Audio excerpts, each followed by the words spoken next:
2019 is finally here, and you know what? I wanted to take a look at Xbox and what they're going to do in the coming year. And as I was researching everything that was going to go on or what I think might happen, I came to the conclusion that Xbox is going to have an amazing year. In fact, it's going to be potentially their best year in quite some time. And I wanted to talk a little bit about it. What's going on, guys? Thor19, the man with the million, back again with another video. And before you leave me a nasty comment saying Xbox sucks, Rand, just hear me out and keep in mind that this is all just my opinion.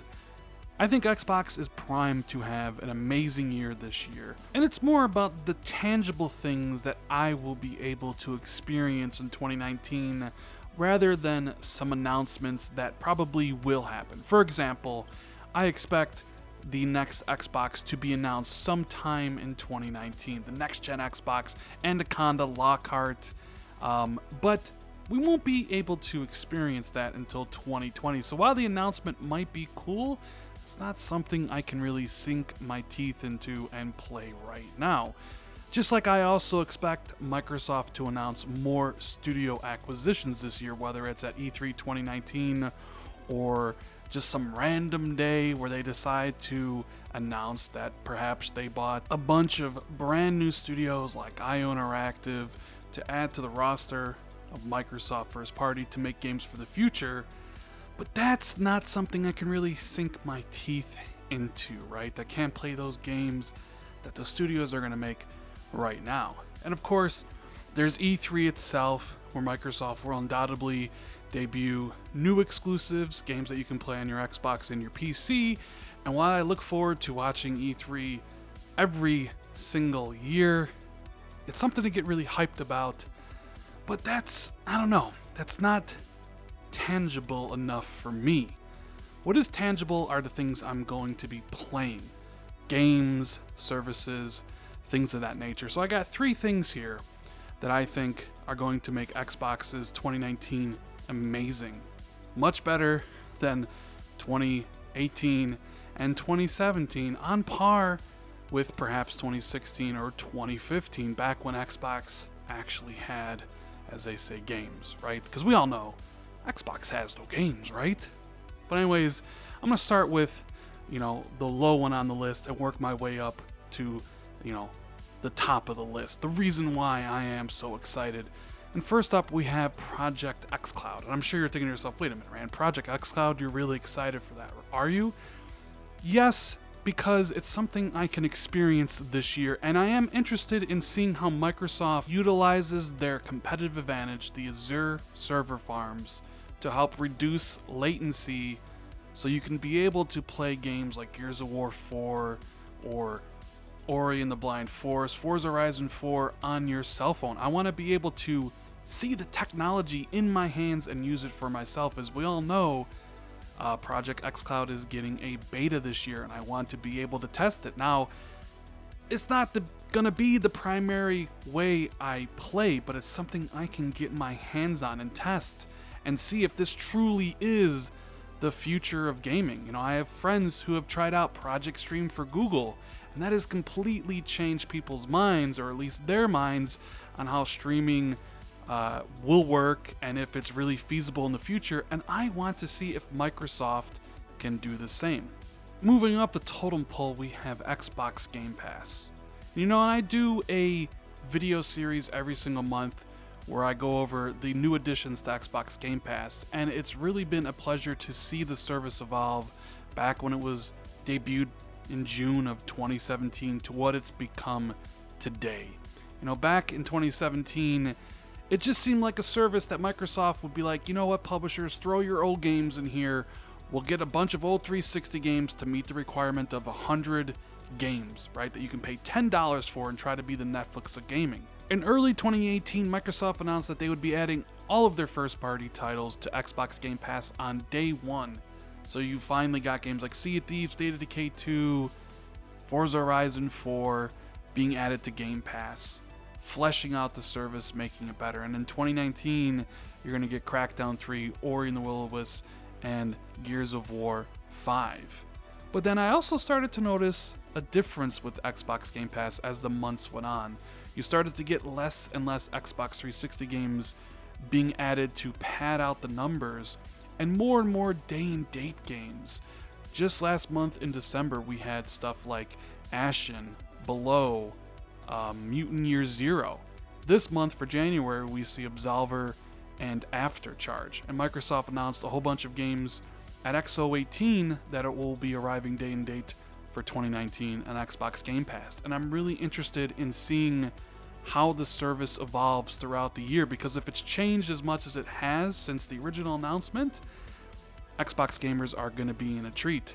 I mean, they just added Life is Strange 2 Part 1, which is a game I haven't played yet. I downloaded last night and I'm going to play it today. And that's just me, as someone who owns a lot of Xbox games. So I'm sure there's someone out there who is just loving the versatility and variety and the sheer selection of games that Xbox Game Pass gives them for such a low price. But honestly, when we get into the top of the totem pole, right, at the summit here, the main thing, it's all about games.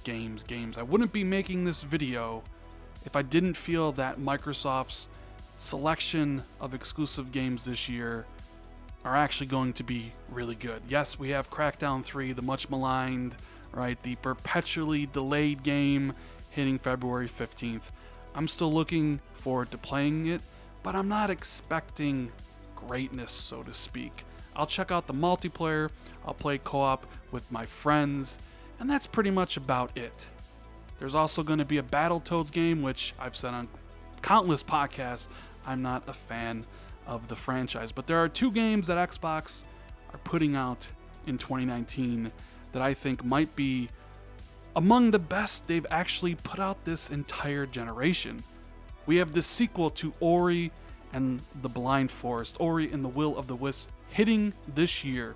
Now, Ori and the Blind Forest is a Metroidvania game.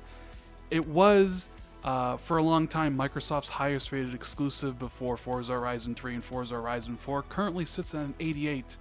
And I expect Moon Studios to create another masterpiece to take the Metroidvania genre into a whole new height. Potentially get a game that is above a 90 for a non-racing game for Xbox this gen. That is, well, it hasn't happened yet. That game is going to be something special. And I would not be surprised though this would be kind of a tall order, but I think Ori and the Will of the Wisps could be one of those Game of the Year contenders. I know, no way, Rand, but honestly, I feel really good about what Moon Studios is doing with Ori. But of course, can't really base a whole year just on one good game. You gotta have two. You know, Sony had God of War and Spider-Man this year.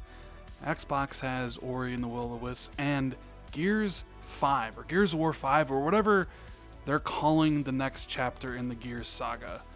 You know, I looked at Metacritic and Gears 4 sits at an 84. And you know what? I liked the game, but I didn't love the game. I felt they played it too safe. But everything I'm hearing from Rod Ferguson, head of the Coalition, fills me with hope that they're going to actually spice it up a bit, take it more open world, do things that they've wanted to do in Gears but just haven't yet. And I really do think the Coalition is going to knock this one out of the park. The first game, they wanted to see if they could do the traditional Gears game, and now they want to change up the formula, kind of pump it up to 100. And I think Gears 5 is going to be really damn good. 90 Metacritic good. One of the best games on Xbox this generation. Now you can see why I'm saying why I believe Xbox is going to have an amazing 2019, right?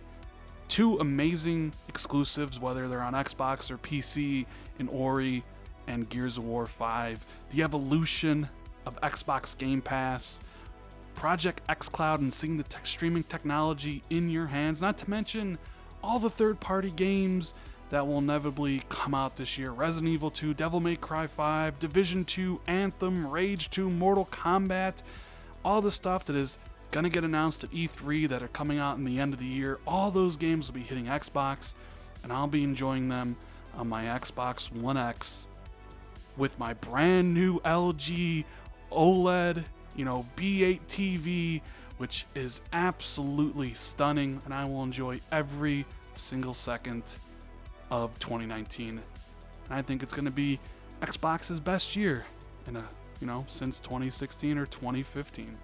Anyways, guys, that is the video. I hope you really enjoyed it. If you did, leave a comment below. Tell me what you're looking forward to in Xbox for this upcoming year. And if you enjoyed the video, give it a thumbs up. Share it out on social media like Twitter and Facebook. I'd really appreciate the shares. If it was your first time here, hit that sub button. Hit that notification bell if you always want to be notified when I drop new content. Thank you guys so much for watching. I greatly appreciate it. And I'll see everybody in the next video. Later, guys.